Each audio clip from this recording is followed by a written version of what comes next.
Baakiyalakshmi serial next பிரேமோ என்ன மாதிரியான twist ஆக்க போகுதுன்னு பார்க்கலாம். ஈஸ்வரி சொன்னது எதுவுமே பாக்கியம் கேட்கறதுனால திடீர்னு ஈஸ்வரி வந்து நெஞ்சு பிடிச்சிட்டு படுத்துறாங்க. எனக்கு நெஞ்சு வலிக்கிற மாதிரி இருக்கு நல்லா சொல்லிட்டு உடனே கோபி வந்து அம்மா என்னாச்சுமா உங்களுக்குன்றாங்க. உடனே பாக்கியா வந்து அத்தை நடிக்காதீங்க, நீங்க என்ன சொன்னாலும் என்னால வந்து இதுக்கு மேல இன்னொரு வாழ்க்கைன்றதை என்னால ஏத்துக்க முடியாது.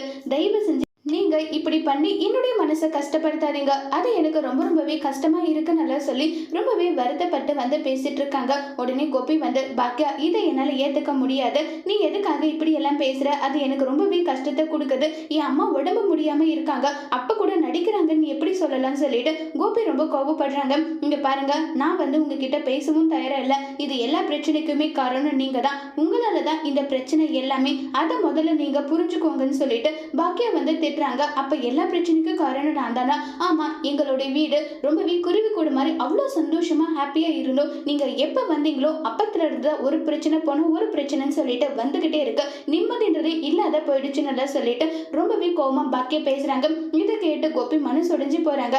இப்ப கோபி என்ன முடிவு எடுக்க போறாங்கிறத வரப்போற எபிசோட்ல வெயிட் பண்ணி பார்க்கலாம். தேங்க்யூ.